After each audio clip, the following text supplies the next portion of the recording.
Eu acho que tenho que falar daqui. Desculpa.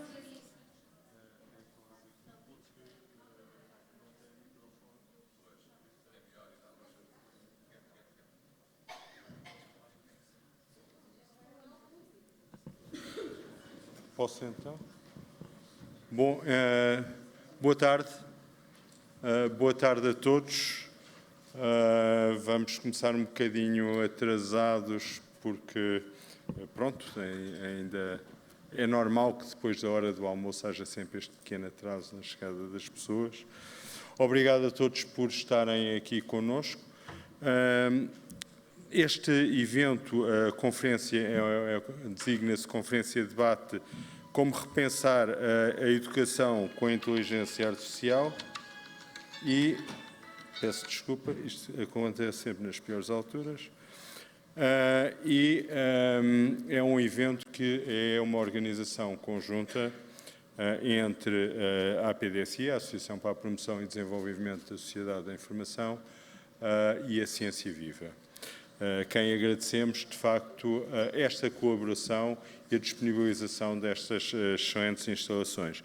A sessão de abertura irá ser feita pela professora Ana Noronha. Depois, a professora Ana Noronha, já agora deixa-me apresentar, é diretora executiva da Ciência Viva, é doutorada pelo Técnico em Física, licenciada em Física pela Universidade de Lisboa também, e foi professora de Física também no Técnico, e há muito tempo que anda por aqui como membro da direção, é responsável por tudo isto de bom que nós aqui vemos e é atualmente diretora executiva. A seguir irá falar a professora Maria Helena Monteiro, cujo principal aspecto no currículo é ser presidente da APDSI. É licenciada em Matemática aplicada, doutorada em Ciências Sociais na área da Administração Pública, pelo ISCSP. Trabalhou muito tempo no setor privado, tendo sido partner da Ernst Young e vice-presidente da Capgemini e Ernst Young, e trabalhou também anteriormente no Ministério das Finanças, na área da Informática, como dirigente também. Finalmente, o Dr. David Sousa, Diretor-Geral da Direção-Geral da Educação, mestre em Ciências da Educação, licenciado em Línguas e Literaturas Modernas pela Faculdade de Letras da Universidade Clássica de Lisboa, docente em diversos níveis de ensino em Portugal e no estrangeiro, e foi também Diretor Municipal de Educação até há pouco tempo, de Educação e Ciência em Cascais. Eu peço desculpa, simplifiquei de forma a ser mais fácil e por isso peço à professora Ana Noronha para dar início. Obrigado. Muito boa tarde, bem-vindos a esta que é mais uma sessão da Semana da Ciência e da Tecnologia, que celebramos esta semana, culminando no domingo com a entrega dos prémios Ciência Viva. É uma semana muito especial em que nós convidamos as instituições científicas, as escolas, laboratórios de investigação, universidades a abrirem as portas e a organizarem sessões que mostrem ao público a importância da ciência e o que é ciência e que fomentem o contacto entre a ciência que se faz em Portugal, os investigadores, os laboratórios, em todas as áreas do conhecimento e os cidadãos. Isto porque a ciência é cada vez mais importante para a sociedade e nós estamos até entre os países em que os cidadãos se interessam mais por ciência, querem saber mais sobre ciência e têm expectativas que os seus cientistas falem mais com eles, comuniquem mais. Isto foi mostrado pelos dados do Eurobarómetro mais recente, há cerca de 2 anos, e mostra, de facto, o grande interesse que existe pela ciência, e é para isso que nós, Ciência Viva, trabalhamos. Por isso, muito bem-vindos. Esta é a segunda sessão que nós organizamos com a APDSI e temos muito gosto nesta parceria. No ano passado fizemos uma, por esta mesma ocasião, sobre inteligência artificial e arte, e este ano achámos que era imperativo organizar uma sobre ciência, sobre inteligência artificial e educação.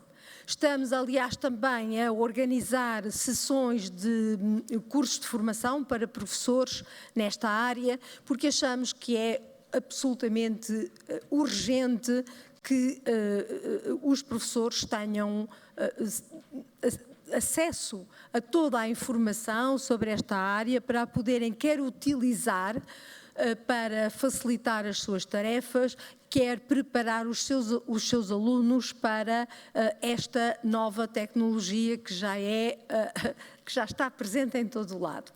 Termino porque os meus companheiros de painel, e temos o gosto de ter aqui a presença do Sr. Diretor-Geral de Educação, Dr. David Sousa, termino só perguntando quantos de vós são professores. Podem levantar o braço? Muito bem. Muito obrigada, professores, por terem vindo. Estou a ver mesmo que temos que trabalhar mais neste sentido e que este é um tópico que vos interessa. Muito obrigada.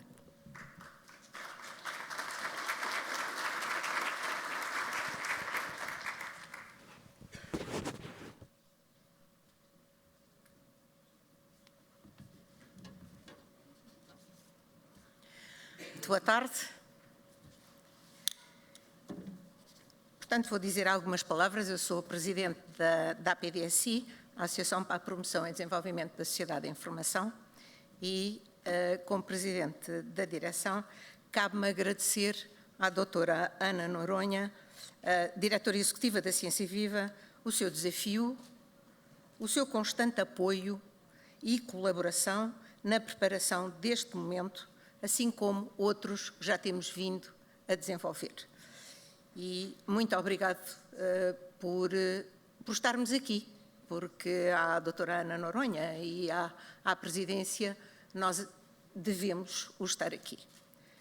Agradeço igualmente ao Dr. David Sousa. Num dos programas temos o Dr. David Sousa a falar em segundo lugar. Foi um erro cometido, mas, de qualquer maneira, agradeço igualmente ao Dr. David Sousa, Diretor-Geral da Direção-Geral de Educação, a sua presença. Não posso agradecer as suas palavras, porque ainda não as ouvi, mas já as agradeço à partida.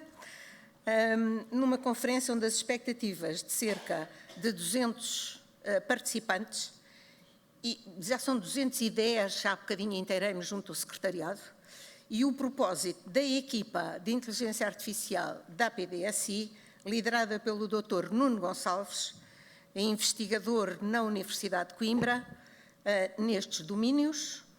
A equipa de inteligência artificial da APDSI é liderada por este professor e investigador, e cruzam-se com a emergência e a urgência de repensar em Portugal a educação com a inteligência artificial. É por isso que estamos aqui. Muito obrigado, e só posso reforçar, Sr. Diretor e doutora Ana Noronha, que podem contar com a APDSI. Agradeço ao Dr. Nuno Gonçalves, como coordenador do grupo de missão da APDSI. A APDSI funciona através de grupos de pessoas interessadas em temas da sociedade de informação, e este grupo é dedicado à inteligência artificial. E o que é que eu agradeço? Agradeço o entusiasmo, o empenho, agradeço a dedicação e na identificação, concepção e preparação desta conferência. São conferências em que eu tenho a sociedade civil com a ciência em articulação. Não posso esquecer o Dr. João Catarino Tavares, que fez a apresentação inicial, a nossa apresentação, que é vogal da direção e que acompanha este grupo e sempre muito energicamente. Portanto, quando eu sei que o João, que é vogal da direção, está a coordenar um grupo, eu já sei que quase os nossos recursos todos são para o João. E, portanto, muito obrigado por essa energia. Agradeço aos moderadores, por um lado, e a todos os convidados dos 3 painéis, por outro, a disponibilidade para aqui estarem numa iniciativa conjunta da ciência e da sociedade civil. Nós, em Portugal, temos uma sociedade civil que não é muito robusta e nós temos os nossos objetivos e os nossos entusiasmos estão exatamente aí para fortalecer a sociedade civil, demonstrando que, de forma colaborativa, podemos, em conjunto, refletir, debater e aprender, impulsionando os diversos setores da sociedade, o público, o privado e o social, para uma nova realidade da educação em Portugal com a inteligência artificial. Agradeço sempre à doutora Ana Paiva, secretária de Estado da Ciência. É uma pessoa muito entusiasta e conhecedora da inteligência artificial e muito entusiasta pela educação, pela ciência e por todos os seus alunos. E sempre tem estado presente nas nossas conferências, antes ainda de ser secretária de Estado. Aos nossos associados e patrocinadores, nós somos uma ONG, agradeço sempre muito sinceramente o apoio para o nosso funcionamento.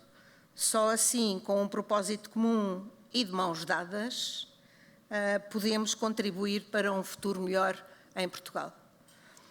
Sobre a APDSI, uma associação sem fins lucrativos, se calhar muitos de vós ainda não a conheceis, nasceu em 2001 pelo ímpeto do ministro Mariano Gago, que era muito preocupado pelas questões da sociedade da informação, por volta da passagem de milénio.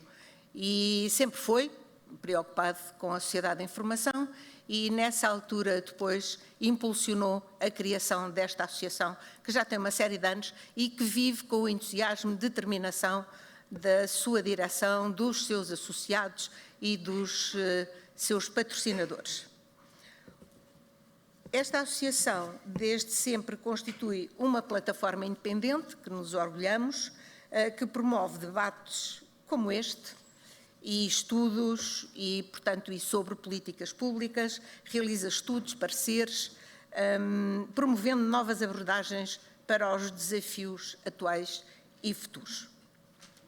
É seu propósito da APDSI continuar a contribuir para o desenvolvimento de uma sociedade de informação inclusiva, participativa e segura.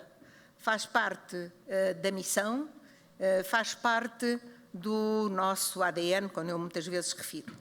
Organizamos-nos em grupos de missão, o grupo da inteligência artificial é um deles, e temos vários grupos, e o que é curioso hoje, mas não é de estranhar, não é? Para qualquer um de vós que aqui está, é que todos os grupos, por diferentes que sejam, hoje tocam a tecla da inteligência artificial. E, portanto, temos um grupo de saúde, temos o grupo da regulação digital, temos um grupo dedicado à implementação do RGPD, temos um grupo dedicado à segurança, à inteligência artificial e os advogados, aos futuros da sociedade da informação, entre outros. Temos vários grupos a trabalhar, temos cerca de 100 pessoas interessadas nas dinâmicas destes trabalhos e convido qualquer um de vós a inscrever-se na APDSI e a participar nos grupos que tiverem mais interesse. Os grupos apresentam as dinâmicas dos seus coordenadores e colaboradores. Este ano, entre conferências, webinars, provas nacionais e internacionais das Olimpíadas de Informática, nós somos quem apoia a execução das Olimpíadas de Informática nacionais e internacionais. Os nossos meninos vão internacionalmente prestar provas por Portugal e a APDSI está neste apoio aqui, com muita honra e com, não vale a pena falar do esforço, mas com muita honra. E portanto, todas as nossas iniciativas até ao fim do ano vão estar perto das 50 iniciativas. São muitas iniciativas e na direção todos me dizem temos que reduzir, temos que reduzir, temos que reduzir. Vamos lá ver, temos aqui uma reunião de estratégia e vamos ver. Mas se nos estimularem, nós, em vez de diminuirmos, aumentamos.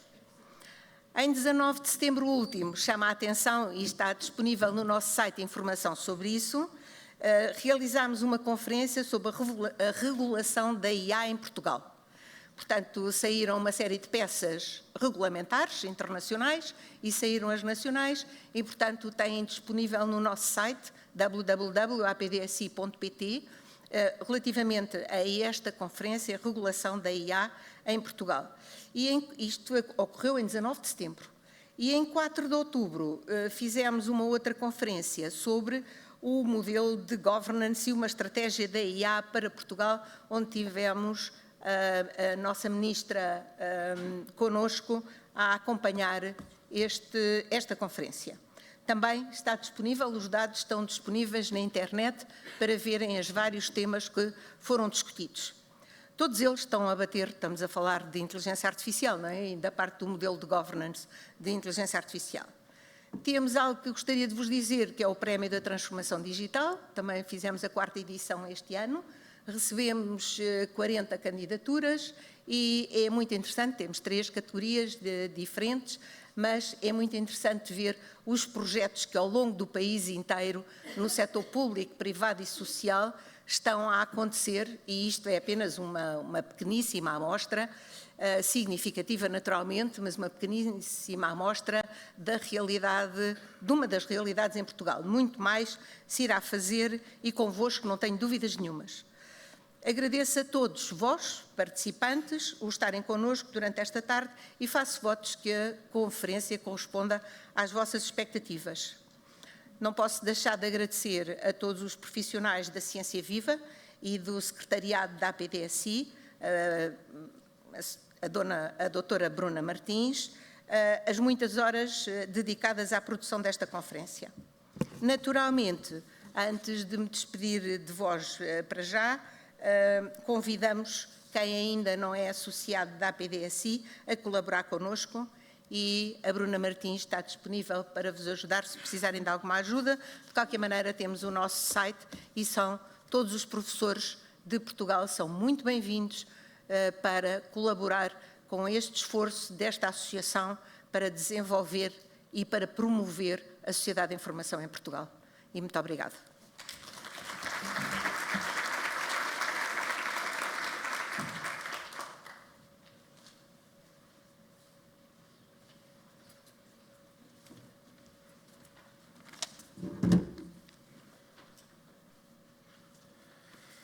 Ora, boa tarde a todos, a todas e a todos.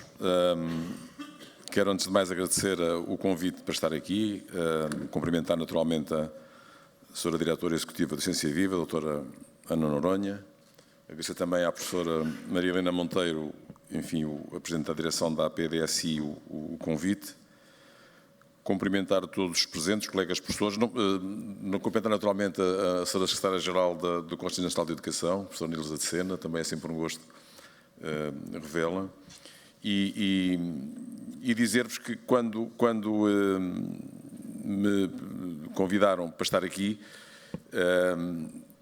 eu lembrei-me do meu Presidente de Câmara, que costuma dizer que, desde que é Presidente de Câmara, nunca falou de tantas vezes de coisas que não sabe, das quais muitas vezes desconhece do que é que está a falar. Eu, em relação à inteligência artificial, sinto um bocadinho isso, sinceramente, não é? Portanto, quando vi um convite de educação, enfim, sei algumas coisas do ponto de vista daquilo que é o trabalho nas escolas e com os alunos, mas enfim, sobre a inteligência artificial, o meu conhecimento não é propriamente muito grande e, portanto, penso que serão daqui frustrados com aquilo que eu irei dizer, que seguramente, enfim, tem muito mais a ver com as questões de educação, provavelmente com a inteligência artificial. Mas dizer que é com muito gosto que estou aqui. Eu estava aqui, quando peguei no telefone agora, estava a ver, para não me enganar, qual foi o dia em que estive aqui. Eu adoro vir aqui a este espaço do Ciência Viva e este auditório. Normalmente é sempre espaço em que temos os miúdos a receberem prémios e há sempre eventos. E, portanto, é um espaço muito simpático e muito, desse ponto de vista, é um espaço feliz. E eu estive aqui no dia 18 de setembro, na entrega dos prémios do concurso Apps for Good e enfim, estou aqui com muito gosto hoje a falar deste tema, de como repensar a educação com a inteligência artificial. O impacto eu vou ler, se não perco-me, e depois a seguir vou ficar aqui muito tempo e às tantas o que está a ouvir depois não vão conseguir ouvi-lo. Mas dizer aqui, o impacto da inteligência artificial nos mais diversos setores é inegável, não é? E a educação não fica fora dessa transformação que a IA está a colocar. Mas o avanço da IA convida-nos a repensar, para nós, sobretudo professores, não apenas como se aprende, mas também o papel dos professores, e vocês estão aqui muitos professores, o papel do professor, o papel do aluno e, naturalmente, o papel das instituições educacionais. Como eu sei pouco sobre IA, o que eu vou deixar aqui partilhar convosco é algumas questões, algumas dúvidas, algumas perguntas, enfim, que me ocorreram e que eu acho que gostaria aqui de partilhar convosco. E a minha primeira questão é se, em termos de mudanças aceleradas, a inteligência artificial virá abrir a oportunidade de construir processos de ensino e aprendizagem mais personalizados, inclusivos e adaptáveis às necessidades do século XXI. Esta para mim é a primeira grande questão. E à volta desta questão, eu iria pedir-vos que me deixassem partilhar convosco aqui 4 aspectos, 4 questões, no fundo, que me preocupam. A primeira tem a ver com, precisamente, o papel do professor neste cenário tecnológico que hoje vivemos. E neste novo cenário tecnológico, em que eu vejo um professor que tenderá a atuar como um mediador, utilizando a tecnologia para enriquecer as suas práticas pedagógicas, a questão que me ocorreu foi esta: conseguiremos que o professor se transforme num estratega de aprendizagem, focando-se mais na orientação e no estímulo ao pensamento crítico do que na simples transmissão de conteúdo? Será aqui que iremos ter essa oportunidade? O segundo assunto, o segundo tema, a segunda questão, tem a ver com a questão da inclusão e com a democratização do acesso à educação. Aliás, há pouco, antes de entrarmos, estava a falar um bocadinho aqui com a doutora Ana Noronha e aflorámos um bocadinho isto, não é? Atualmente existem já recursos, enfim, os tradutores automáticos, as legendas em tempo real, os softwares de reconhecimento de voz que possibilitam que as pessoas com condições específicas, sejam auditivas, visuais ou cognitivas, possam ter maior acesso à aprendizagem. Digamos que, além disso, a inteligência artificial pode oferecer conteúdos em diversos idiomas, adaptar métodos de ensino para diferentes contextos culturais e socioeconómicos. E, sobre isto, a segunda questão que eu enfim, pensei, que queria aqui partilhar convosco, que é uma dúvida que me assalta, é: conseguiremos, com o potencial da inteligência artificial, promover o acesso a uma educação mais inclusiva, de qualidade, permitindo inclusive o acesso a lugares antes marginalizados, a lugares que estariam muito mais longe deste espaço de acesso à educação. E, portanto, esta será, digamos assim, a segunda questão. A terceira tem a ver com aquilo que constitui talvez o principal cerne aqui do nosso trabalho, enquanto professores, que é a integração da inteligência artificial no currículo escolar. Repensar a educação com a IA envolve também a sua inserção direta no currículo, diria eu. É importante que os alunos de todas as idades compreendam o funcionamento básico da inteligência artificial, as suas aplicações e os seus impactos sociais. Isso, logicamente, não significa que todos tenham que ser programadores, mas eu acho que é importante, é essencial até, que saibam como avaliar criticamente as informações geradas por estas ferramentas e entender as implicações do seu uso. E isto faz-me aqui colocar a terceira questão, que acabam por ser duas, que estão aqui subdivididas. E a minha questão é: como fazer com que os alunos de todas as idades compreendam o funcionamento básico da inteligência artificial, as suas aplicações e os seus impactos sociais? Como fazer com que os alunos não apenas utilizem a tecnologia de forma passiva, mas se tornem protagonistas capazes de moldar o futuro com responsabilidade? E isto levar-me-ia para o quarto e último ponto, que é aquele que a mim talvez me toca mais e que mais me preocupa talvez neste momento, que são os desafios éticos e a preparação para o futuro. Alguns dias depois de ter estado aqui a assistir à entrega dos prémios do Apps for Good, fui a uma conferência, a uma pequena conferência na Universidade Nova de Lisboa, do professor Wayne Holmes, que vocês, porventura, conhecem, não é? E fiquei, enfim, esta questão da abordagem ética, dos desafios éticos que a inteligência artificial nos coloca, deixou-me aqui um conjunto de preocupações.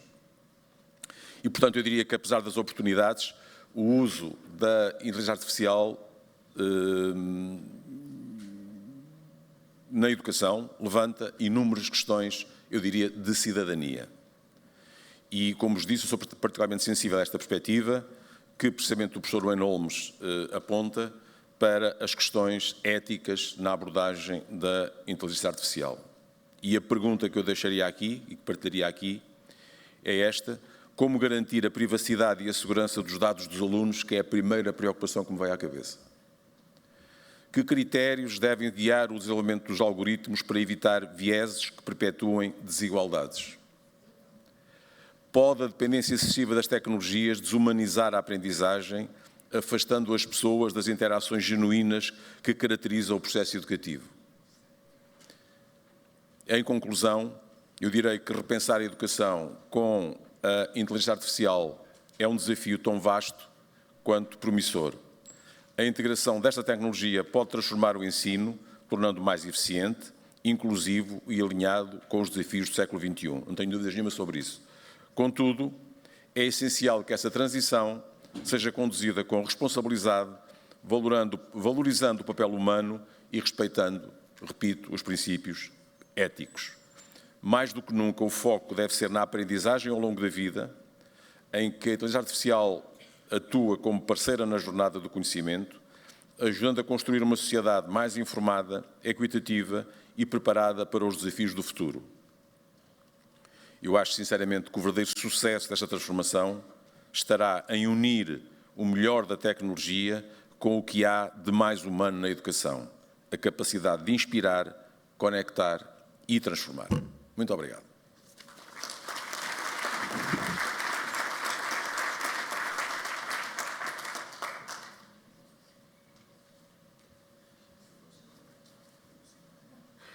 Muito obrigado. Eu peço agora à doutora Adelina Machado para vir aqui, que irá fazer uma pequena intervenção sobre as condições de acreditação dos professores, por isso quem seja professor que esteja aqui que tenha atenção, e peço também às pessoas do primeiro painel, nomeadamente a professora Helena Monteiro, que venham vindo aqui para o palco, por isso doutora Joana Martim Costa, Cláudia Soares e Nilza de Sena, se faz favor. Ora bem, boa tarde a todos. É sempre ótimo ver tantos professores, especialmente à volta deste tema que é tão importante para nós. Portanto, estas informações que eu vou agora divulgar são apenas para os professores que se inscreveram para a acreditação. Como sabem, esta conferência, portanto, está englobada em ações de curta duração e foi acreditada para 3 horas. O que é necessário para receberem a acreditação? Bom, a primeira coisa a fazer é assinarem a folha de registros, já fizeram isso com certeza quando entraram, e à saída haverá uma segunda folha de registros que deverá ser assinada. Eu penso que estará logo à saída do auditório, mas se não for esse o caso, estará, portanto, à saída na bilheteira por onde entraram. A segunda informação tem a ver com o facto de receberem, na próxima semana, do nosso centro de formação, um e-mail com um pequeno inquérito relativo à avaliação desta ação e também pede-se a resposta a 2 questões, que são, quem conhece as formações do Ciência Viva sabe que as questões são praticamente idênticas. A primeira é qual a contribuição desta conferência no vosso desenvolvimento profissional, e a segunda questão prende-se, nós pretendemos que nos indiquem de uma forma rápida, portanto não é preciso um texto muito longo, mas onde é que acham que a temática desta conferência e algum dos temas dos painéis se poderão inserir na vossa sala de aula, no vosso Clube Ciência Viva, em outro ambiente de aprendizagem que tenham à vossa disposição na escola. O prazo de resposta a este mail com estas questões é até 20 de dezembro. Portanto, têm bastante tempo para fazer isso. Da minha prática, como são duas perguntas de resposta fácil e o inquérito também é muito fácil, é melhor responderem de imediato, porque senão vão se esquecer. É sempre a nossa tendência e depois, a partir do dia 20, chovem pedidos para o Centro de Formação para protelarem mais o prazo. Portanto, alguma dúvida que tiverem sobre estas questões, por favor, eu estarei cá toda a tarde, podem-se me dirigir. E boa conferência, não interrompo mais. Boa tarde.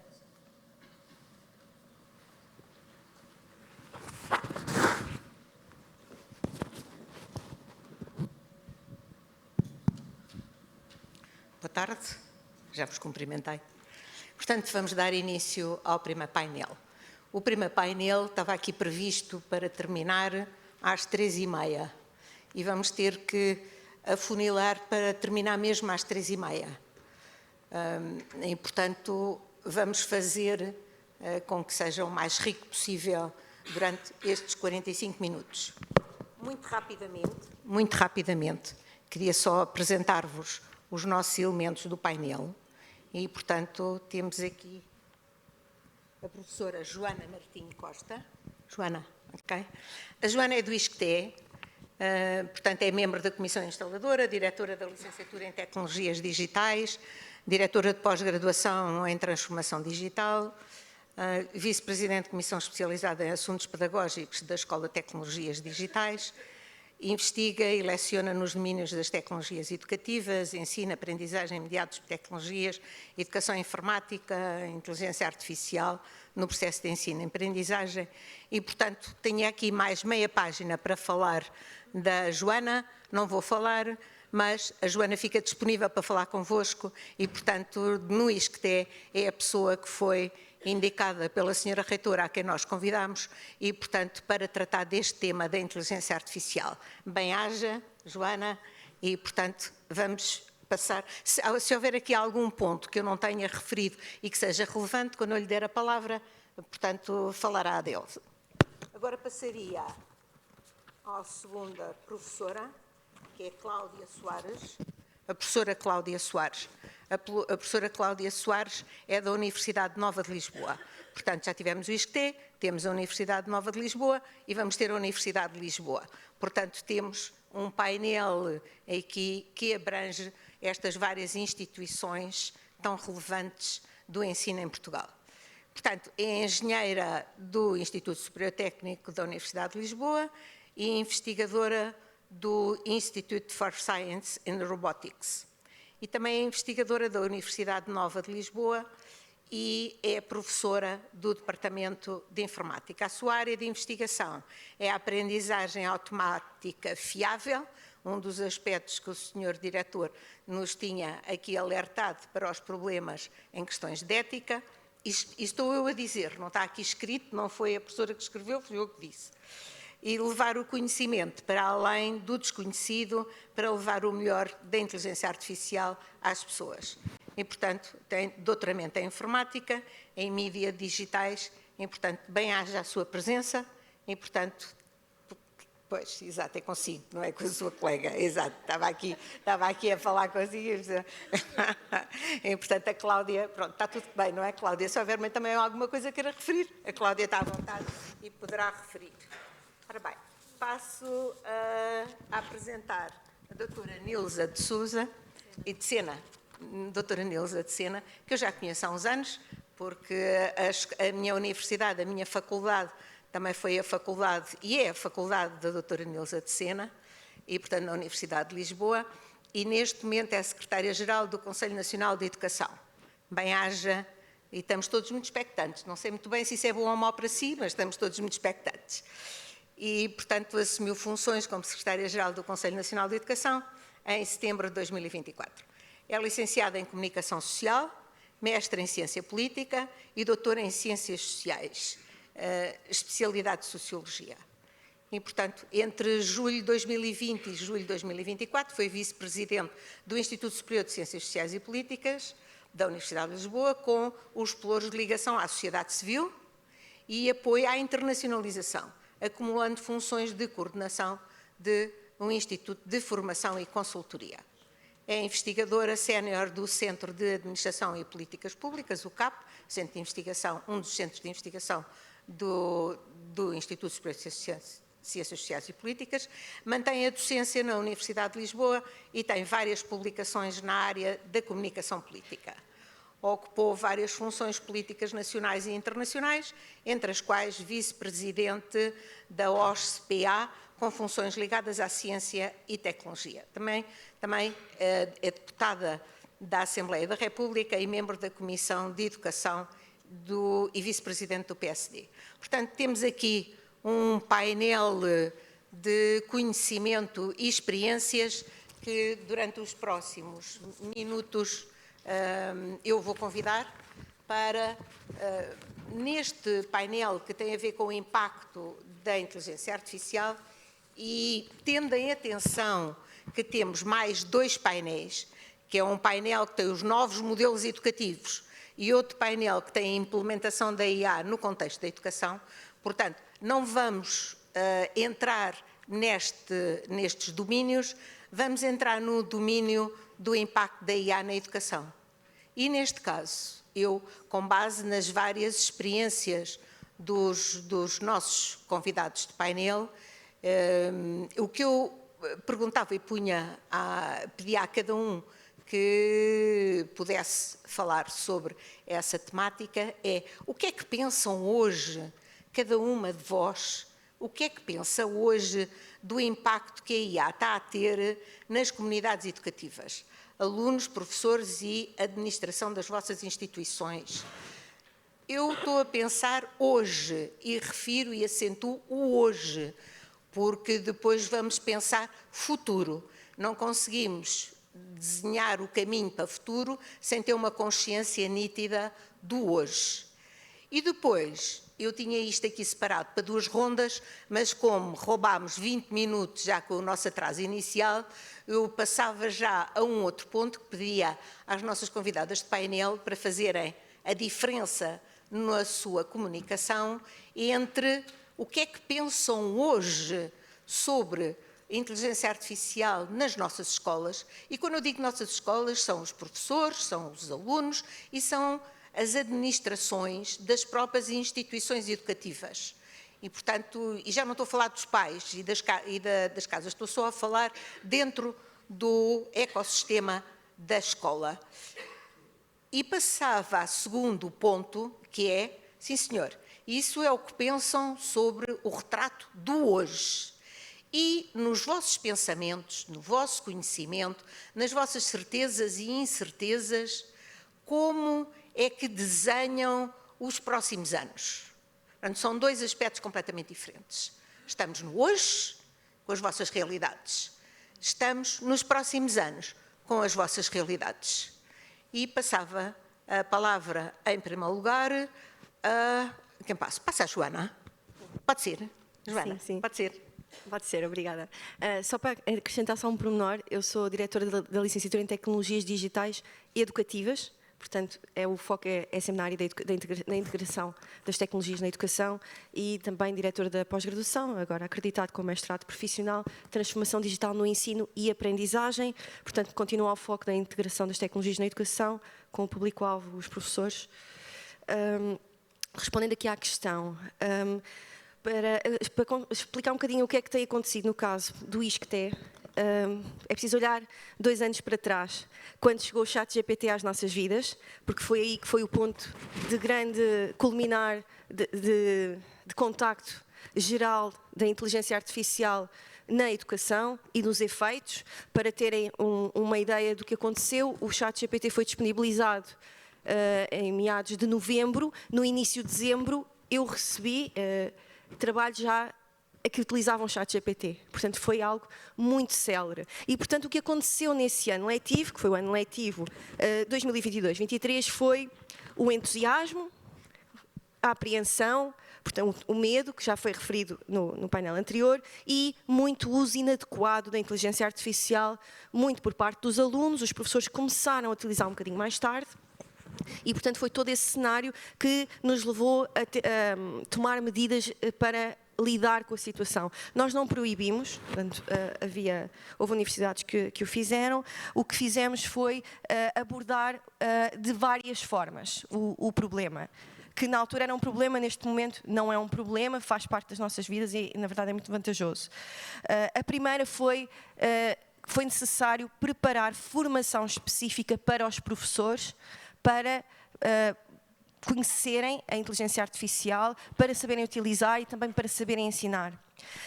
Foi necessário também perceber que competências eram necessárias para os alunos e que, no fundo, se dividem em três principais, que é a capacidade de colocar as perguntas certas, a validação crítica e a compreensão das limitações e das potencialidades, como foi aqui referido.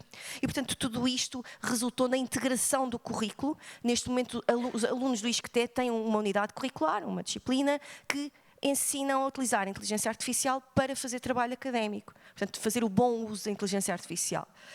E, portanto, tudo isso foi trabalhado ano passado, já está implementado. Em simultâneo, os professores fizeram o seu trabalho, começaram a explorar novas formas pedagógicas. Como é que integramos a inteligência artificial na nossa prática letiva? Como é que garantimos que os alunos fazem o bom uso? Portanto, foi todo um trabalho feito. 2024 e 2025, o que é que está acontecendo neste momento?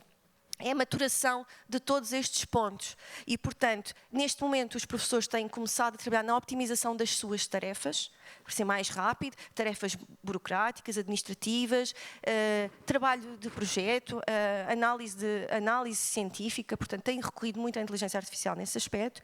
Os alunos utilizam como novos recursos ao estudo, nem sempre adequado, não é? Também, não sei se teremos tempo para falar sobre isso, mas no fundo há uma maior facilidade em aceder a outro tipo de explicações, no fundo, principalmente pelos modelos de linguagem.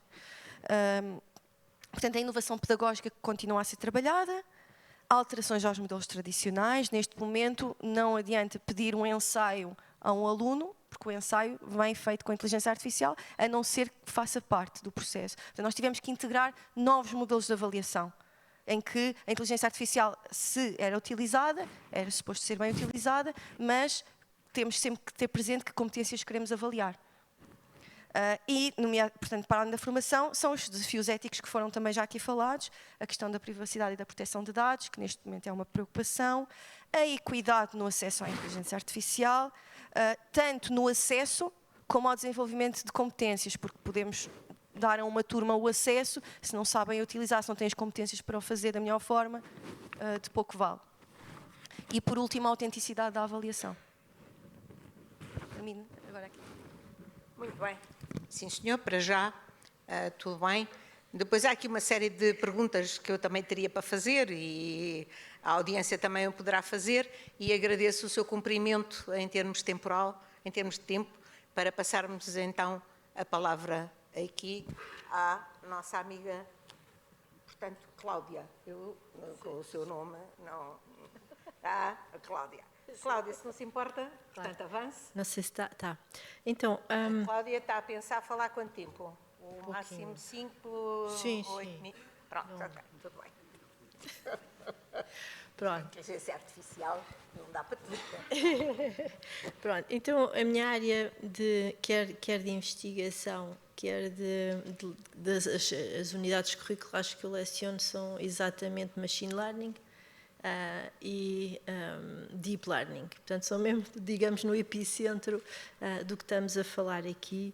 A minha investigação, tal como foi dita, foi uma área conhecida internacionalmente como Trustworthy AI, portanto, confiável, Machine Learning, aprendizagem automática confiável. Então, todas estas coisas também são para mim muito importantes. Eu acho que é óbvio que toda a gente, a nível, pelo menos dos alunos, utiliza, às vezes de modo extremamente criativo, os modelos de linguagem que estão disponíveis. Por exemplo, não só para escrever código, não é? Que é a maior utilização, mas também para inventar novos exercícios. Há alunos que ingerem os slides e o material de apoio e pedem para fazer exercícios sobre esse material, para eles poderem praticar. O que eu acho, ou seja, há aqui a parte mais negativa, mas também uma parte muito criativa. Por exemplo, como há não só um modelo, mas há vários modelos disponíveis, eles conseguem fazer uma query a todos e começar a contrastar as diferenças nas respostas. Portanto, eu acho que isto, não, sendo... Cláudia, desculpe que eu perdi-me. Sim. E quem faz isso são os alunos Os da alunos. turma ou os professores? Os alunos. Entre eles? Eles fazem isto espontaneamente, não é? Ok. Os alunos Continua, fazem peço isto desculpa. espontaneamente. Pronto, ok. Os professores, na nossa área, ironicamente, é uma área em que é muito complicado enquadrar este tipo de ferramentas, porque se nós estamos num primeiro ano a ensinar a programar, que são exercícios que têm que necessariamente ser muito fáceis no início, e eles rapidamente no ChatGPT ou no Gemini ou o que for, fazem aquilo, portanto todo o objetivo deles terem um problema fácil para eles próprios conseguirem resolver, trabalhar sobre isso e chegar à conclusão, isso desaparece, não é? Mas também não é possível, nas primeiras aprendizagens nesta área, ir logo para problemas muito difíceis. Não é? Não, portanto, isso aí eu acho que é um problema que ainda estamos aqui a navegar e não é? A tentar perceber como é que se vai dar a volta a isto. Não acho que seja dramático, porque acho que na história da humanidade já vivemos vários momentos destes, não é? Lembro-me que o Platão dizia que a escrita era uma terrível invenção, não é? Porque agora as pessoas já não iam conseguir memorizar nada na vida, não é? Porque iam escrever tudo. Portanto, eu acho que isto é mais uma ferramenta que provavelmente será eventualmente muito poderosa, principalmente no retrieval de informação, nos mares de informação que temos, que nos permite fazer o apanhar de informação que é mais relevante. E eu acho que às tantas será um bocadinho por aí que nós todos devemos ir. Acho que há muito medo, porque também a indústria tem crescido muito rapidamente. No início, os modelos de linguagem, por exemplo, os modelos de linguagem funcionavam num modo puramente generativo, o que significa que saía para lá, não é, sequências de coisas plausíveis, imaginado. Neste momento, com as novas tecnologias que existem, nomeadamente o RAG, não quer ser assim muito técnica, mas que vão fazer é retrieval. Vão buscar documentos que fazem match com a pergunta que a pessoa faz. Portanto, neste momento, acho que esse nível de confiabilidade vai-se atingir muito mais rapidamente do que o que estamos à espera. Mas pronto, temos sempre que olhar para isto como uma ferramenta. O ser humano tem que estar sempre ao volante, não é, do carro, mesmo que não saiba como é que o carro funciona, não é? E acho que temos que começar a pensar que uma coisa é que estamos a falar de funções diferenciáveis, de muitas variáveis, de matrizes e tensores, mas isso não interessa à maior parte das pessoas e não é necessário as pessoas perceberem, não é? Tal como ninguém percebe o funcionamento intrínseco de um automóvel antes de o conduzir. Pronto, então é um bocadinho isso, acho que estamos-nos todos a adaptar, tal como a própria ciência que estamos a fazer se está a adaptar à reação da sociedade. E eu acho que isso também é muito importante. Tenho dito. Oh, Cláudia, deixe-me só perguntar, está no departamento de informática, está a trabalhar os alunos de informática, não tem feedback dos professores e dos alunos das outras áreas científicas da sua universidade? Está a falar da nova? Sim. Os outros professores e os outros alunos não têm know-how sobre como é que está tudo a interagir? Nas áreas das engenharias, eu acho que estamos todos assim mais ou menos na mesma, tirando que em certas áreas mais nicho, esses modelos não têm uma performance tão boa, não é? Portanto, em informática, aquilo, pronto, basicamente não há problema nenhum de programação que aquilo não resolva. Não, mas noutras áreas, não sei, de engenharia civil ou de alguma química, alguma coisa que não seja tão mainstream ou tão acessível em termos de dados de treino, não é? Que seja mais multimodal e assim, que os modelos têm alguma dificuldade em juntar as várias dimensões, aí pronto, quer dizer, não, eu acho que se calhar ainda não chegou essa frente de onda não é só na escrita dos relatórios e essas coisas. No acelerador de processos. Só mais um pormenor, que é, os seus alunos têm alguma formação inicial sobre inteligência artificial, como a Joana referiu no ISCTE? Eles saltam para o ChatGPT logo que entram no primeiro ano, porque já sabem de casa, já conhecem, ou o Gemini, já toda a gente conhece. Eles já sabem quando eles já chegam lá. Já sabem que eles sabem? Sim. E os vossos professores também já sabem que eles vão usar? Claro, não é? Se não soubessem, havia um problema com a noção de realidade. E os vossos professores sabem o que eles sabem?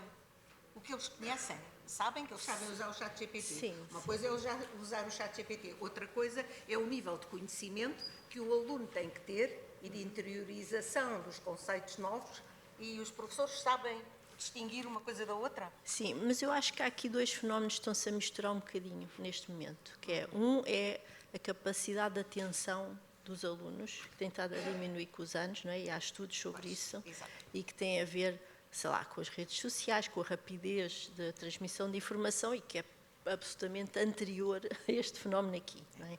E isso nota-se muito, não é? Nas salas de aula, ano a ano, que a capacidade de foco é uma variável a ir tender para zero.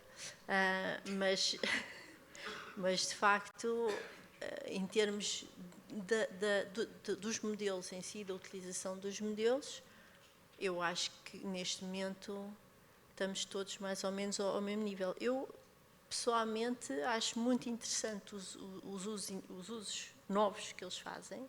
Acho muito interessante eles irem perguntar a diferentes modelos o que é, mas nunca vão abrir um livro.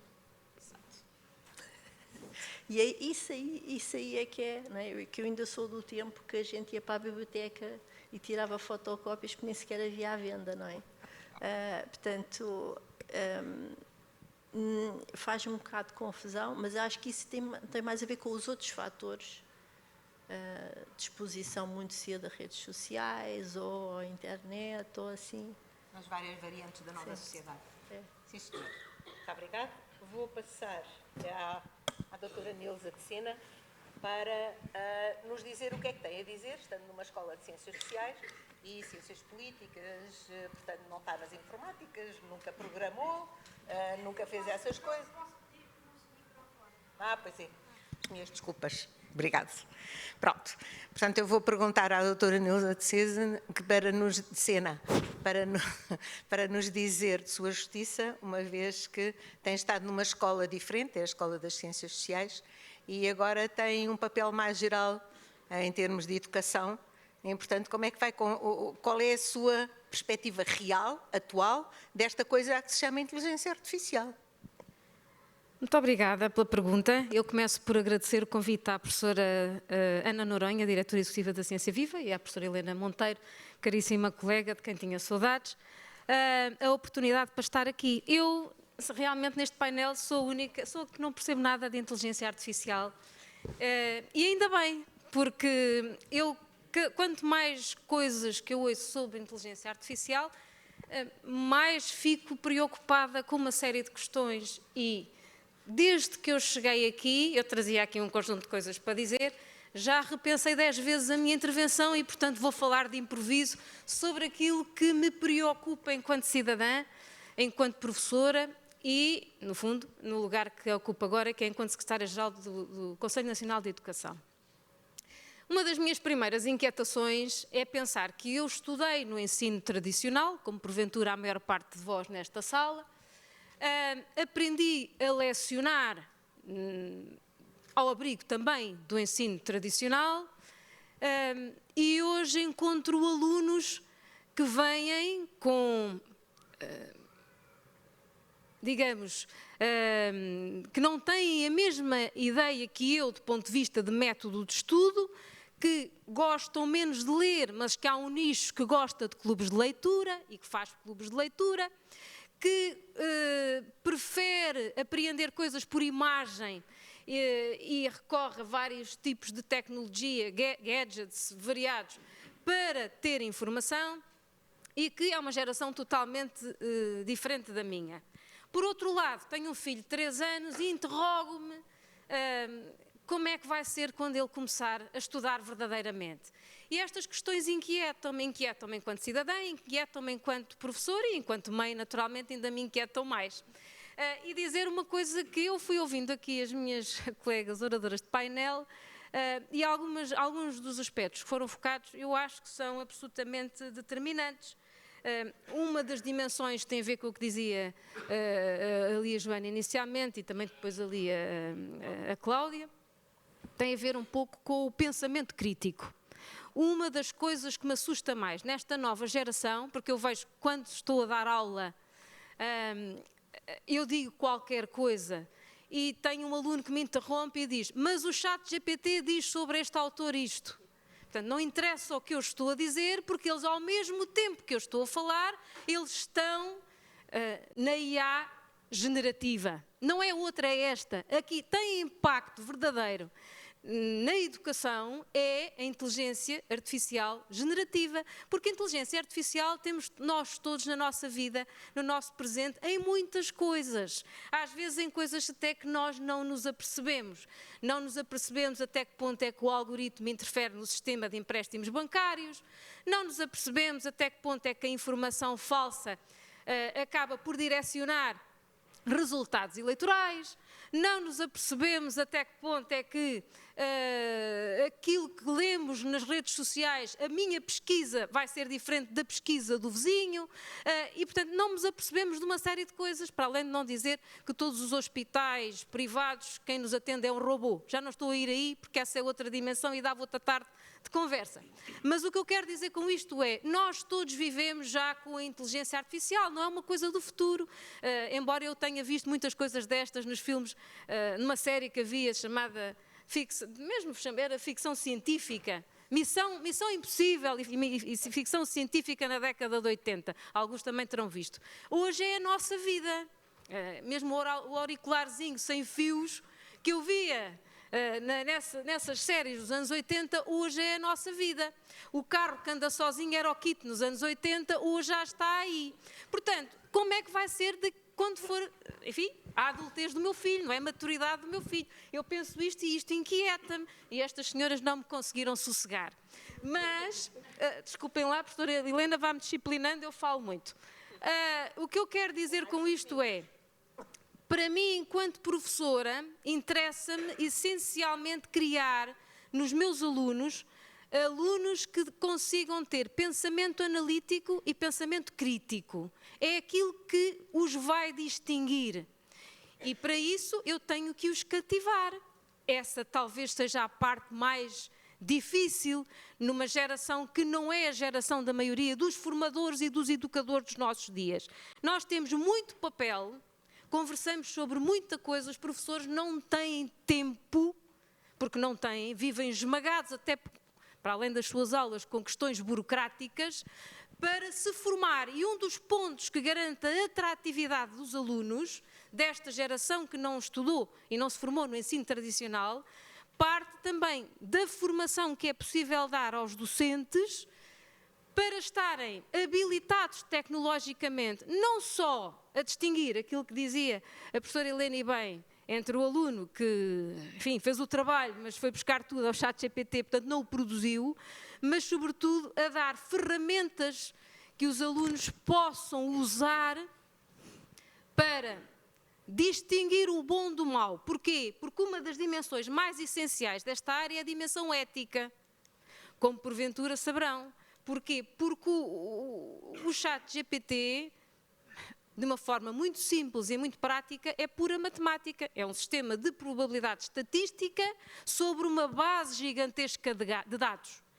E a partir dessa base gigantesca de dados, que são dados que são colocados pela mão humana, muitas vezes não existe essa componente ou essa preocupação ética por parte de quem os coloca, leva a que haja, de facto, o tal viés que falava aqui o doutor João Sousa, David Sousa, sabia que estava a dizer mal, meu colega, logo ao início da sessão. Esse viés é um viés perigosíssimo para alunos que só consultam o ChatGPT, o Perplexity, o Copilot, o que for, portanto, que as ferramentas são muitas, mas esse é o dilema muito grande, é alunos que não leem, focarem-se apenas nas ferramentas de inteligência artificial e professores que não têm hoje tempo, porque estão esmagados com uma série de coisas, não têm tempo para a formação que era devida. Uma nota final, senhora professora, só para dizer o seguinte: eu não acho que este tema seja a preto e branco. O que é que eu quero dizer com isto? Nem o coloco entre aqueles que acham que isto vai ser tudo pavoroso e as novas gerações vão ser uma desgraça porque não leem ou porque isto ou por aquilo. Não acho isso. Há pessoas, e vejo nos meus alunos, ótimos alunos, como vi no passado, ainda antes de haver estas ferramentas, e há os outros, medianos e até medíocres, como também houve no passado. Aquilo que me parece que a ferramenta pode trazer, o lado branco, se quiserem, portanto eu dizia que isto não era a preto e branco, é o considerar que é só virtualidades na tecnologia e que não tem o outro lado.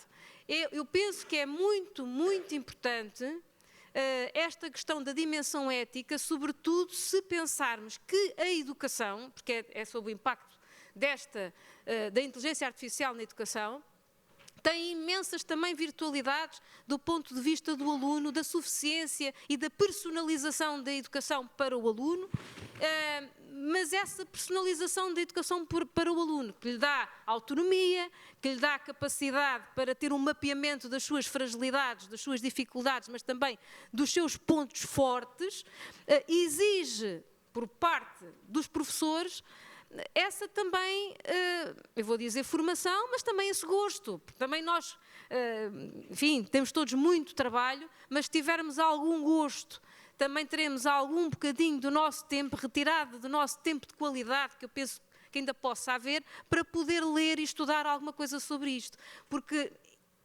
se nós não o fizermos, vou concluir, se nós não o fizermos, garantidamente isto é uma onda, é uma avalanche que nos passa por cima, porque isto vai continuar. Não conseguimos parar isto com as mãos, este vento, não paramos com as mãos, já existe e vai continuar.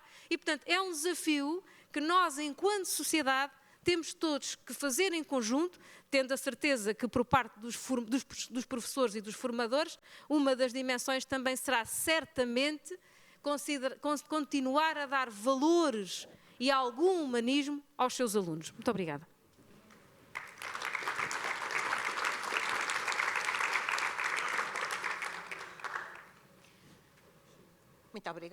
Muito obrigada às três. Temos um quarto de hora. Eu ia pedir a cada uma de vós, uma vez que estivemos a falar da percepção de cada uma sobre as realidades atuais, um dos aspectos diabólicos que me confrangem todos os dias é a velocidade destas mudanças, porque todas as tecnologias são bem-vindas, há coisas boas e coisas más nelas, mas a velocidade atualmente das tecnologias é avassaladora e, portanto, como a Nilza estava referindo, avassaladora. A parte da questão ética é uma das áreas de investigação, inteligência artificial, tratada de forma ética. Há imensas metodologias já para nos ajudarem nesse aspecto e nas empresas. É evidente que as empresas podem ter alguma relutância nesse processo porque vai inibir o avanço da inovação, mas há aqui um equilíbrio que tem que ser feito e há a parte da regulação da inteligência artificial, portanto, há aqui uma série de aspectos para nos moderarem toda esta velocidade que vai continuar brutalmente. Eu ia pedir a cada uma de vós 3 pensamentos sobre a inteligência artificial na educação nos próximos anos. Este próximo é ambíguo, porque pode ser 6 meses, pode ser 1 ano, pode ser 2 anos, não pode ser muito, ou pode ser muito, é aquilo que quiseres. De qualquer maneira, 3 pensamentos que nós possamos utilizar para os painéis seguintes nesta conferência. Joana. Eu vou deixar 3 pensamentos de esperança, porque eu vejo a inteligência artificial como algo positivo, pronto, claro, com as suas limitações e com os problemas que poderão advir, mas se bem utilizada pode vir a ser uma grande ferramenta de equidade na educação. Podemos pensar num exemplo muito simples que é Um aluno que não possa pagar a um explicador tem ali a oportunidade de ter mais explicações, afinando as ferramentas e tudo isso, mas tem ali a oportunidade de estar em igualdade com outros que têm a possibilidade de pagar a explicadores. Isto é apenas um exemplo, mas existem muitos outros. Portanto, eu vejo isto de uma forma muito positiva. Portanto, 3 pensamentos. O que é que eu acho que vai acontecer daqui para a frente? As ferramentas já estão a ficar cada vez mais optimizadas para a educação e, portanto, a tendência é termos cada vez mais ferramentas que nos vão auxiliar no processo de ensino-aprendizagem, nomeadamente de feedback adaptado, mecanismos de avaliação melhorados, apoio contínuo ao aluno. Portanto, este é um pensamento. O outro pensamento é identificação antecipada de intervenções pedagógicas necessárias.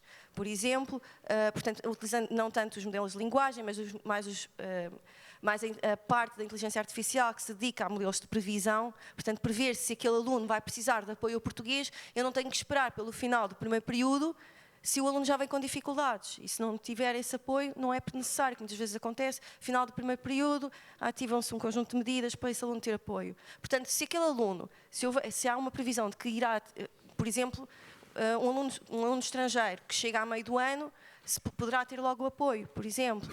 Este tipo de medidas podem ser antecipadas e que serão muito positivas também para a equidade.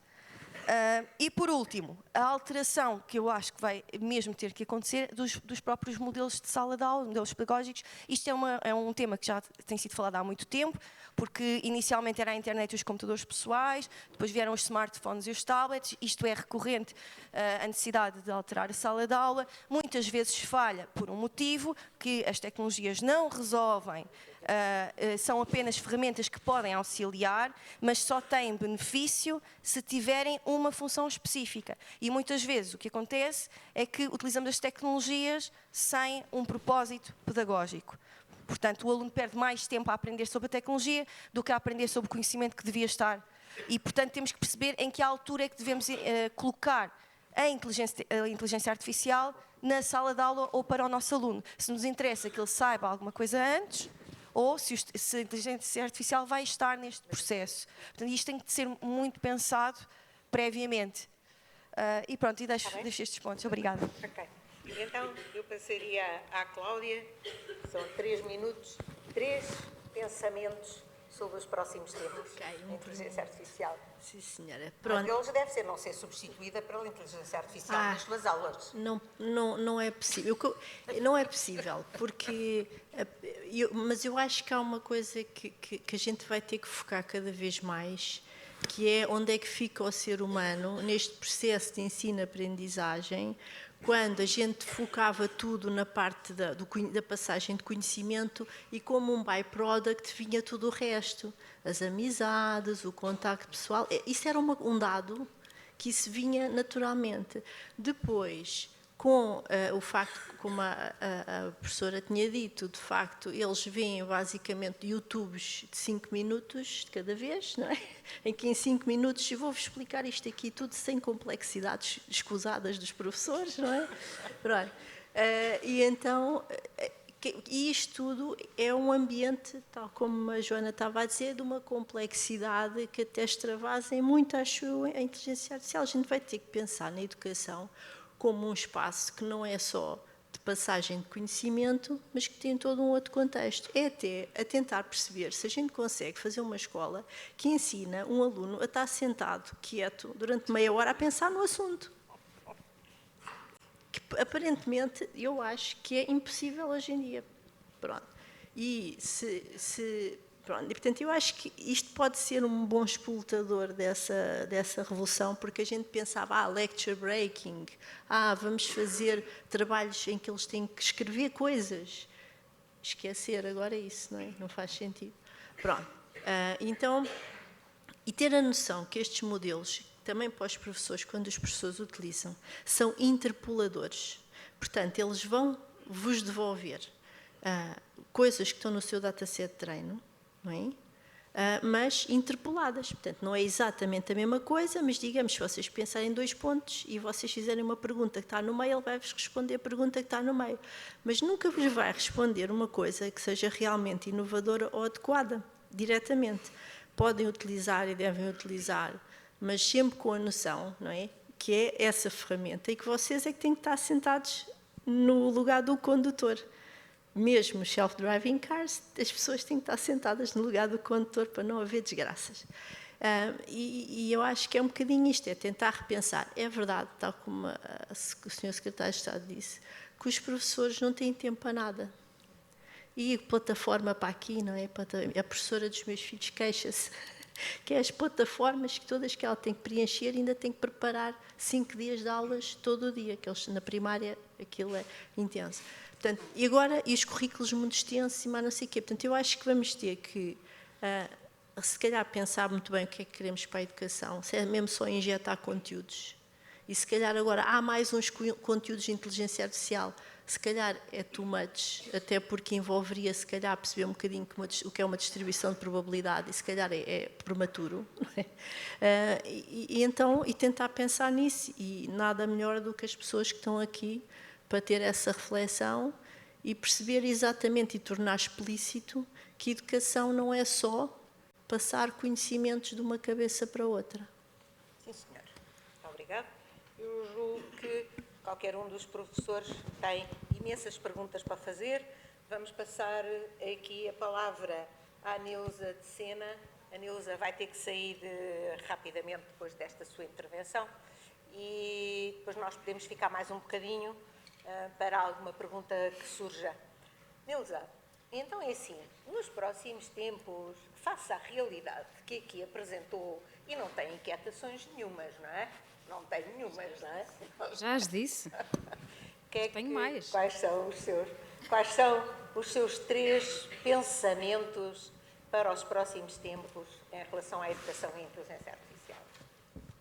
Eu gosto de olhar para estes temas de uma forma holística. Não separo a educação de outros setores da nossa vida, porque nós vivemos todos em modelos integrados e, portanto, os ecossistemas são todos tangentes.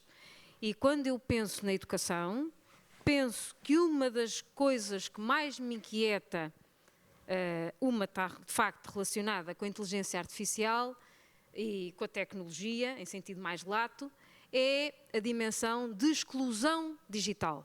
Nós estamos a falar aqui que é fundamental que capacitar, formar, que há alunos que estudam ou procuram informação exclusiva a partir das ferramentas diversas de inteligência artificial, mas sabemos que há muitos outros, num país que tem 2,5 milhões de pobres, é preciso dizê-lo sem mascarar, há muita gente que não tem sequer o computador que é necessário.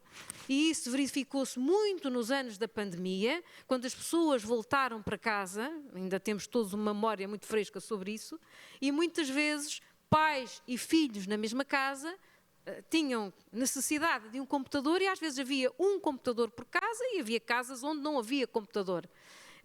E isso dá a dimensão da fragilidade.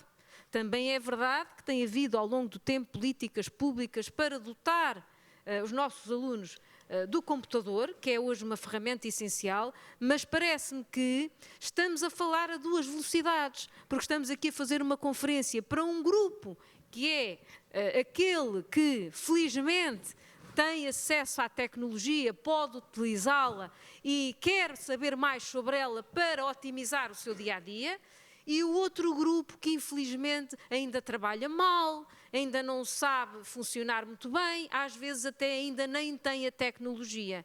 E isso, num país que é um país da Europa como é o nosso, felizmente, vamos tendo acesso a muitas coisas. Eu acho que quando se viaja um pouco, e penso que todos hoje viajamos mais do que já se viajou no passado, nós encontramos o mundo a uma velocidade totalmente diferente. Se quisermos ir a outra latitude, até direi, há outros sítios que nem sequer água potável têm, não é? E, portanto, quando nós falamos em avanço e nesta, vou usar um neologismo, nesta tecnologização da vida, estamos a falar para sociedades industriais avançadas, não estamos a falar para quase um conjunto muito significativo de pessoas que vivem em países que não têm, às vezes, bens de primeira necessidade e que estão em desenvolvimento, como é evidente, para onde estas questões são completamente laterais. Portanto, isto são questões até privilegiadamente, portanto estou a dizer isto com essa, porque acho que devemos ter todos consciência que vivemos num mundo privilegiado e de que este é um tema para um mundo privilegiado. Não estou a dizer que não nos devemos preocupar com ele, não é isso que eu estou a dizer. Estou a dizer é que é preciso situar onde devemos situar. E mesmo no nosso país, com estas fragilidades que temos do ponto de vista de carência económica de muitas pessoas, é evidente que este problema também se põe. Portanto, o problema da exclusão digital é um dos primeiros problemas que eu elenco. O segundo, também dentro das escolas, provavelmente alguns dos professores aqui conhecerão, é o facto de entre 2014 e 2024, 10 anos apenas, ter crescido 246% o número de alunos imigrantes. Este ponto, a par da tecnologia que estamos aqui a falar, é profundamente desafiador da escola, da pública e da privada, da escola como um todo, como palco de ensino e de transmissão de conhecimento. A diversidade que nós hoje encontramos na escola é um desafio a par deste, porque encontramos, eu sei que, por exemplo, vou dar este exemplo, no Algarve e em Cascais, os sítios do país com mais diversidade étnica nas escolas, há escolas com 46 etnias numa escola, não podem nem conseguem assumir dentro da escola como ponto prioritário a tecnologia, quando nem sequer conseguem comunicar com os seus alunos. Portanto, quando falamos para educadores e professores, e no campo da educação, eu acho que estas duas rodas com as quais vamos ter que andar em Portugal nos próximos anos, porque não são imigrações temporais ou temporárias, são pessoas que vieram para ficar, escolheram o nosso país para ficar, vão ser a roda motriz de um país que seguramente daqui a 10, a 15, a 20 anos é totalmente diferente daquele que conhecemos até agora. Eu deixava-vos isto só para pensarem em termos de provocação. Não é um toque e foge, mas por motivos de força maior vou mesmo ter que sair. Foi um gosto cá estar e alguma coisa que necessitem, estou sempre à disposição. O meu e-mail é público no Conselho Nacional de Educação e muito obrigada por nos terem ouvido. Muito obrigada.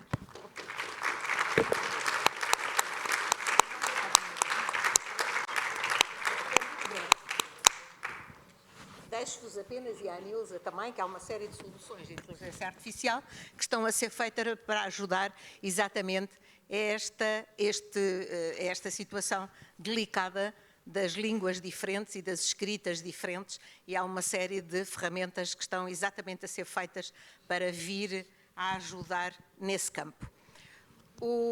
Eu diria que temos 2 minutos. E o que eu perguntava, apesar de eu não vos ver muito bem aí, se há alguma pergunta que vos surja e que me queiram colocar, uma pergunta que me queiram colocar num minuto para eu dar espaço às nossas convidadas de painel para vos responderem em 2 minutos. 4 minutos, 2 minutos para cada uma. Uma pergunta? Avance. Tem 1 minuto para fazer a pergunta e tem que se apresentar em primeiro lugar. O meu nome é Miguel Santos, então queria deixar aqui uma questão. Acho muito importante debatermos as questões éticas, só que na Europa debatemos muito e demoramos muito a decidir. Muito tempo a decidir. E, por exemplo, países como a China ou os Estados Unidos não dão tanta relevância às questões éticas, do RGPD e afins.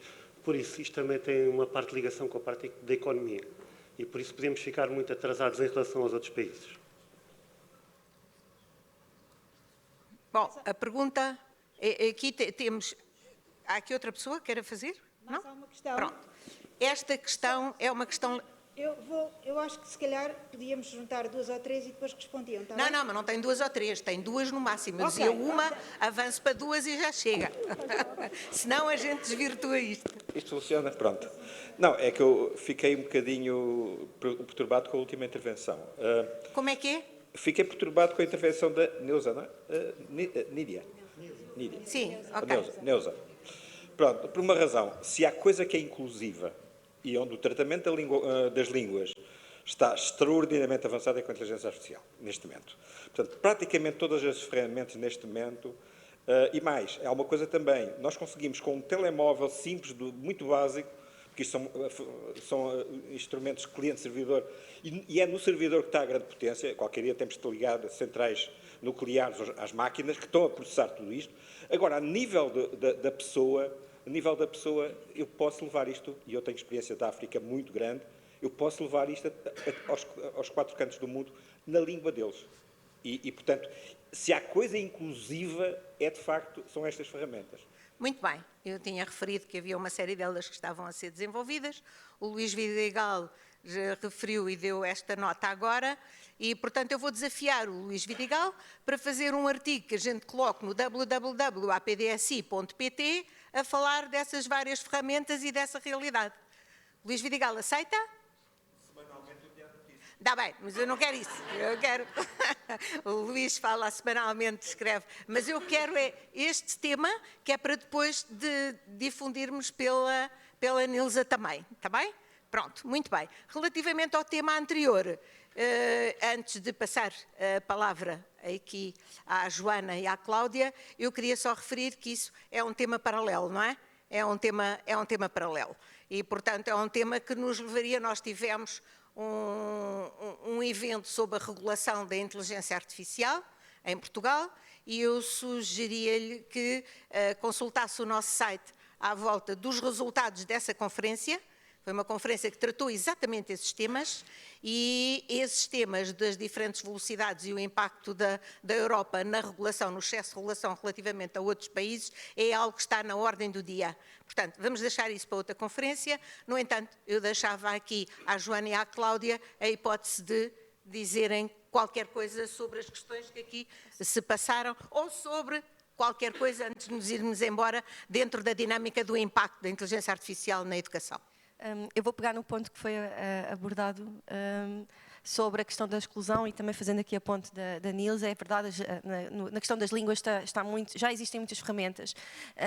Só deixar aqui um alerta para um ponto importante da exclusão digital, que acho que este sim a inteligência artificial não resolve, que é um aluno, sim, de facto tem ferramentas para utilizar, a língua deixa de ser uma barreira, entre outras, mas há um ponto que tem que ser o professor e os currículos, que é o aluno, para saber utilizar bem a inteligência artificial, passará muito pela escola, porque os pais também começam a ficar desatualizados, uns irão atualizar-se, outros não, mas nós, enquanto comunidade escolar, temos a missão de ensinar todos os alunos a utilizar bem a inteligência artificial. Acho que essa função passará muito por nós. Obrigada. Cláudia? Então, as questões éticas atrasam-nos e depende do que é que a gente considera que é a direção de andar para a frente, não é? Se a gente considera que andar para a frente inclui não só, sei lá, se pode ser medida em euros, mas também pode ser medida com outro tipo de métricas, então, se calhar não é? Se calhar faz sentido pensar sobre isso eu acho que deve haver uma grande regulação em termos dos produtos e zero regulação na investigação, porque eu sou investigadora. Não é por isso, é porque eu acho que a investigação é um espaço que tem de ser com a maior liberdade para se conseguir os melhores resultados, mas em termos daquilo que é para o público tem que haver um grande cuidado e uma grande atenção. Pronto. Então, a regulação do produto de inteligência artificial, eu acho que faz sentido, acho que é preciso pensar nisso e discutir mesmo aquilo que já está aprovado e que, por exemplo, na Califórnia estão a instaurar também uma coisa parecida com o nosso AI Act, não é? Pronto. Sobre a questão das escolas e de se aprender, sim, mas eu acho que ainda é melhor, né? Eu acho que devia ser repensar mesmo essa coisa da sala de aula em que depois essas coisas acabam por estar lá, tal como há os dicionários e outras coisas, em que a gente tem que treinar os alunos, antes de mais, a saber pensar. Não é? Porque hoje em dia, por exemplo, eu vou dizer aqui uma coisa muito rápida, que é, existia o computador no início do século XX, era um job description. Okay? Eram umas senhoras que estavam em salas no MIT e faziam contas para os cientistas. Okay. E a gente continua a aprender a fazer as contas, neste momento, fazemos uma vez ou duas à mão e a partir daí vêm os outros computadores, ninguém sente falta dessa profissão. Portanto, daí eu encarar com positividade esta coisa, porque eu sei que estamos tantos de nós a trabalhar nestas coisas, tornar isto máquinas éticas, não é? Que eu acho que vai correr tudo bem. Pronto, se calhar sou otimista. Esse mesmo. Muito bem. Sim, senhor. Vamos terminar. Já tenho aqui um timer que já está com cor vermelha, a dizer que já estou 7 minutos atrasada, que já estamos 7 minutos atrasados. Vamos tomar um café. De qualquer maneira, agradeço a vossa presença e peço desculpa de não vos ter dado mais a voz, mas temos 2 painéis subsequentes que têm a ver com os novos modelos e também com a implementação. Portanto, temos espaço para dar continuidade ao que a Joana e a Cláudia acabaram de referir. E muito obrigada.